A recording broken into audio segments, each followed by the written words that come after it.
Derecho y negocios en la práctica para no abogados. Bienvenidos a Derecho y Negocios en la Práctica para no abogados, el podcast donde analizamos conceptos jurídicos a través de casos cotidianos. Como siempre, me presento, mi nombre es Carlos Fernando Vanegas Bucurú y me acompañan mis compañeros. Jorge Armando Rosas Gutiérrez. Y Laura Andrea Jiménez Cano. En el episodio de hoy hablaremos sobre la oferta y la propuesta de contrato, tomando como ejemplo la compraventa de un inmueble. Revisaremos las discusiones y actos previos y características a tener en cuenta a la hora de desarrollar un negocio de este tipo. Perfecto, vamos a entrar en materia. Planteemos un caso. Imaginemos a Jorge y Carlos. Jorge es propietario de una casa ubicada en el norte de la ciudad de Bogotá y Carlos está interesado en comprarla para establecer allí un negocio familiar. Antes de firmar un contrato existen pasos previos: la oferta, las negociaciones y la propuesta formal. Escuchemos cómo se desarrolla esta situación. Carlos, gracias por interesarte en mi casa. Estoy ofreciendo el inmueble en 250 millones de pesos. Incluye garaje y patio trasero. Me parece interesante, pero he revisado el mercado y considero que el precio justo sería de 230 millones. Estoy dispuesto a pagar de contado. Entiendo tu propuesta. ¿Qué tal si lo dejamos en 240 millones y yo me encargo de entregar el inmueble remodelado en el área de la cocina? Suena razonable. Acepto la contraoferta, siempre y cuando podamos incluir una cláusula que garantice la entrega de la remodelización antes de la firma de la escritura. De acuerdo. Entonces formalicemos la propuesta en un documento para luego pasarla a la promesa de compraventa y finalmente a la escritura pública. Lo que acabamos de escuchar es un ejemplo clásico del proceso precontractual. Primero tenemos una oferta. Jorge le ofrece su casa en venta con un precio determinado. Tenemos una negociación, ya que Carlos responde con una contraoferta y discuten condiciones, como suele pasar en Colombia cada vez que se hace un negocio. La propuesta formal. Llegan a un acuerdo que queda por escrito y que servirá de base para el contrato definitivo. Ahora vamos a entrar en un poco de un tema más sencillo, por decirlo así. Vamos a hablar de un acuerdo verbal, algo que a su vez puede ser complejo y sencillo. Vamos a ver por qué. Vamos a plantear el siguiente caso. Señor Juan, después de revisar su casa ubicada en el barrio El Prado, me interesa avanzar en la compra. ¿Estás dispuesto a venderla en 320 millones de pesos? Sí, esa cifra me parece razonable. Le ofrezco la casa en ese valor, incluyendo el garaje y los acabados actuales. Aquí podemos identificar más detalladamente cómo es una oferta verbal por parte del vendedor. Perfecto. Acepto su oferta. Me comprometo a entregar un anticipo del 20% en la próxima semana. Aquí en este momento se ha configurado un acuerdo de voluntades, es decir, la oferta y su aceptación, lo que constituye la base del negocio jurídico. Dado que el negocio aún requiere algunos trámites como la certificación de tradición y libertad del inmueble, lo más adecuado es suscribir una promesa de compraventa. En este documento se dejará constancia del precio pactado, la forma de pago y la fecha para la escritura pública y las condiciones de entrega de ese bien. Estoy de acuerdo. Así dejamos todo claro y garantizamos que ambas partes cumplan. Sí, firmemos la promesa y avancemos con el proceso. Como pudimos ver, la promesa de contrato se convierte en el instrumento que asegura la ejecución futura de la compraventa. Primero hubo una oferta verbal, luego la aceptación de la misma y finalmente la formalización de la promesa, lo que da solidez jurídica al acuerdo. En este caso se ilustra las etapas previas de negociación, la oferta y la aceptación, y cómo éstas conducen a la promesa de contrato como paso intermediario antes de la compraventa definitiva. Ahora, ya habiendo visto este tema muy superficialmente, pero muy ilustrativamente, vamos a retomar el caso del inicio para mirar otros temas más profundos, como un caso sería la promesa de compraventa. Este proceso refleja cómo el contrato de compraventa de un inmueble no surge de la nada, sino que se construye paso a paso, con actos previos que dan seguridad y claridad a ambas partes. Mira, un contrato no es del otro mundo. En palabras simples, es un acuerdo donde dos personas dicen, yo me comprometo a esto y tú te comprometes a aquello. Y lo dejamos por escrito para que no haya enredos y después, y si pasa algo, haya reglas claras para resolverlo.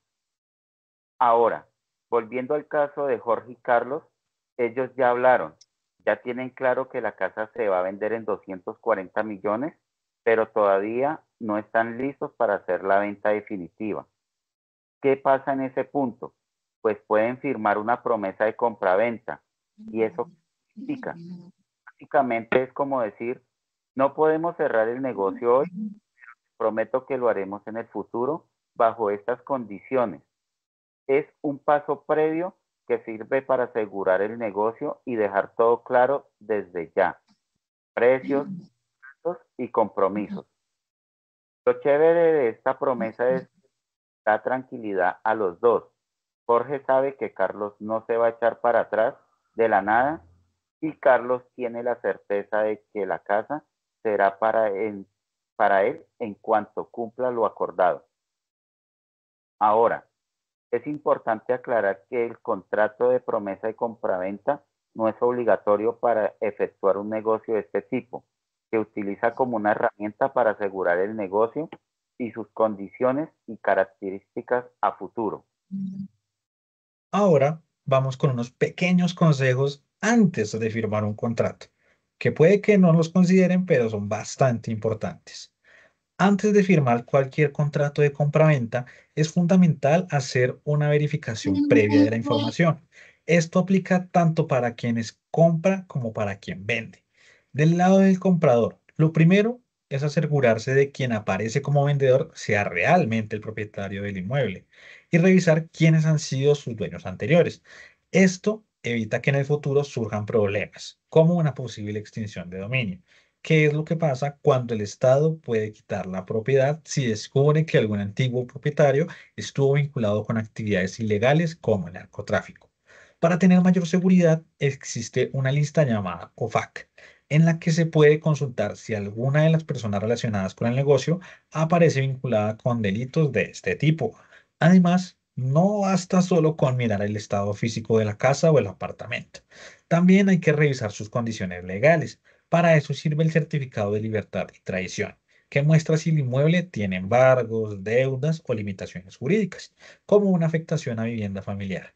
Igualmente, es importante leer con atención la escritura pública y confirmar que lo que aparece allí coincida con lo que realmente se esté comprando.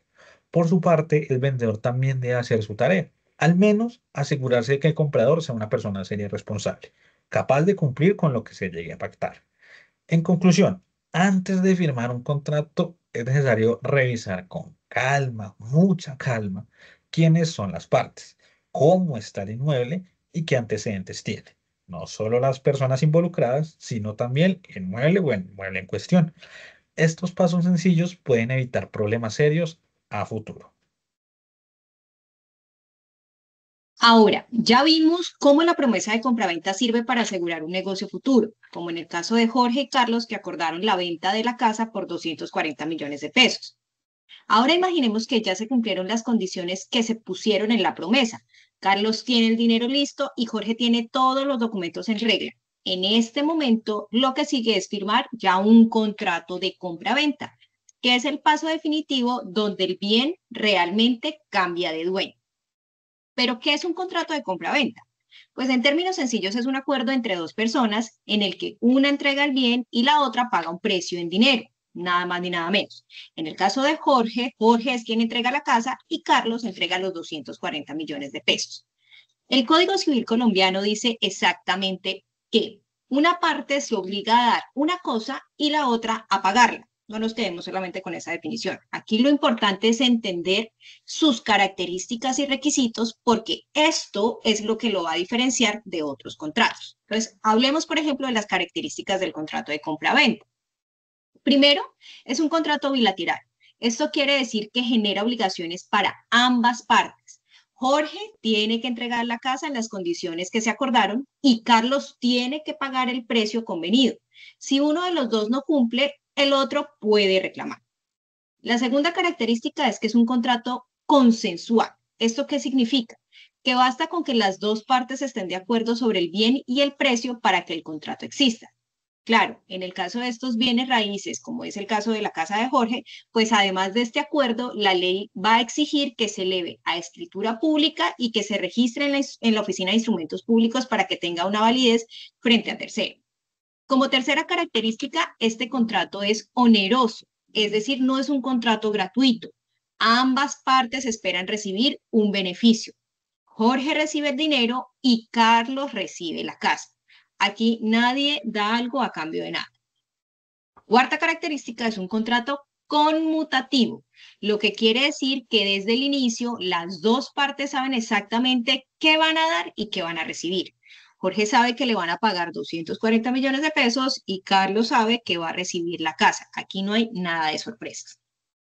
Veamos ahora los requisitos del contrato de compra-venta. Además de las características anteriores de las que ya hablamos, pues hay unos requisitos básicos para que este contrato de compra-venta sea un contrato válido. La primera, pues es que las partes son las partes. Debe existir un vendedor, debe existir un comprador, ambos con capacidad legal para contratar. La segunda característica o el segundo requisito es que debe haber un consentimiento, que tanto Jorge como Carlos estén de acuerdo en hacer la venta. La tercera es el objeto. El bien que se vende, en este caso, pues es la casa al norte de Bogotá. Ese objeto debe ser real, debe ser posible y debe ser legal. El precio, que sea un precio cierto, que se exprese en cifras. Aquí estamos hablando exactamente de 240 millones de pesos. Cuando se cumplen ya estos requisitos y se cumplen estos elementos formales de la escritura y del registro, ya podemos ahí sí decir que la promesa de compraventa está perfeccionada. Es en ese momento en donde Carlos no solo se convierte en el dueño de la casa, sino que además queda protegido legalmente como propietario. Perfecto.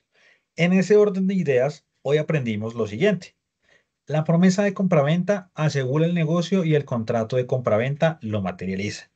En el caso de Jorge y Carlos, primero blindaron el acuerdo con una promesa y luego la hicieron realidad con la compraventa, que es lo que finalmente transfiere la propiedad de la casa, sin olvidar que la oferta y la propuesta de contrato son fases esenciales para garantizar que el acuerdo final sea válido, transparente y beneficioso para ambas partes.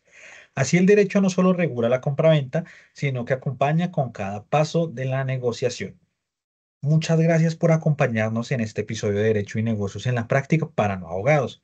Tratamos de hacer este tema, que es bastante complejo, lo más desmenuzado y lo más conciso posible. Esperamos que les haya servido y pues espero que hayan disfrutado mucho. No olviden seguirnos y compartir este contenido. Hasta la próxima, que estén muy bien. Feliz tarde, día o noche.